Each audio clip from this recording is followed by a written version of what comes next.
All right, music fans, welcome back. It's Dave, the Real Music Observer, observing real music in real time for real people, just like you and just like me. The reinvention of Don Felder is the topic of this video. Of course, I had a few videos on Don Felder that went viral, at least for me. One of them, I think, was called "The Eagles Still Have a Don Felder Problem." I don't know if they still have that problem to the same degree. Obviously, it would be better if Felder was in the band, but he's not, and I've kind of gotten over that. But what's amazing is Felder, during the 1980s, when the Eagles broke up, and after Felder did some work on the heavy metal soundtrack, obviously his probably best known solo track is "Taking a Ride on Heavy Metal" from that. And then he recorded a solo album, and then a couple of soundtrack appearances, and then pretty much disappeared.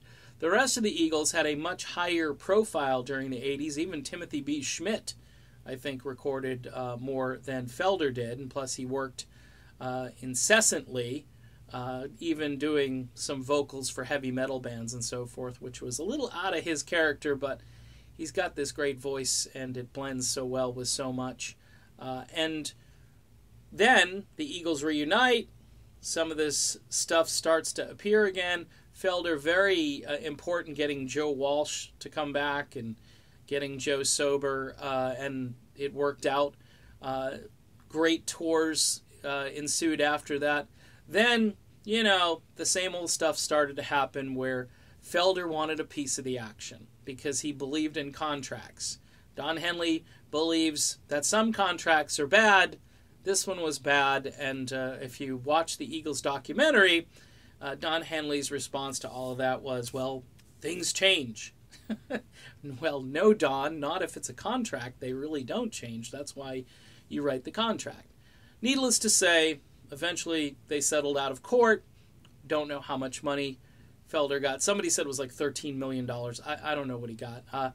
It's probably paltry, though, compared to, the ripples of creativity going out through eternity, and how much money does that really amount to after a long period of time. But then Felder writes this amazing book, which is very readable, very enjoyable. It's a tell-all.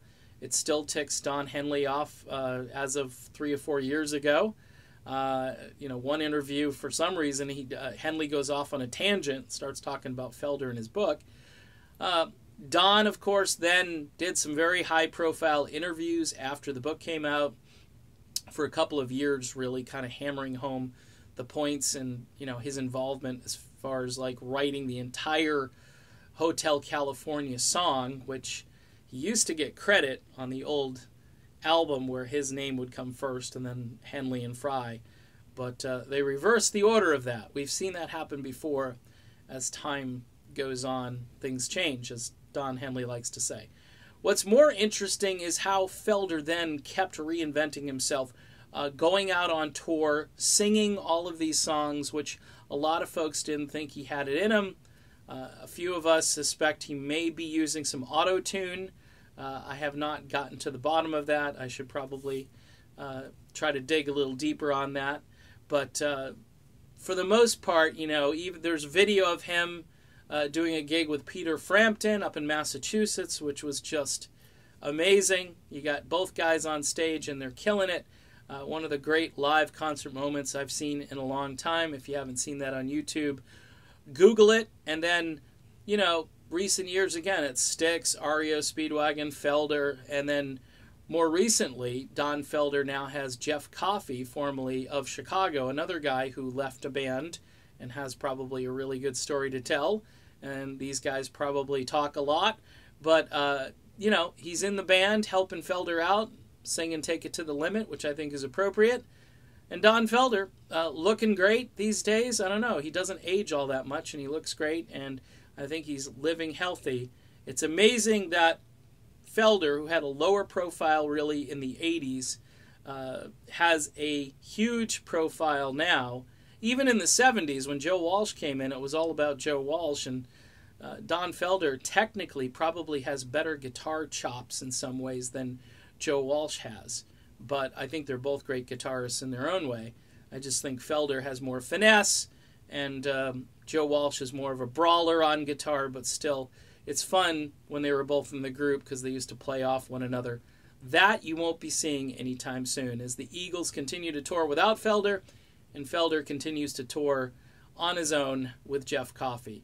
So that's it. Don Felder, Reinvented. He did a great job, and he keeps on keeping on. All right, I'll be back with more. You stay tuned. See you soon.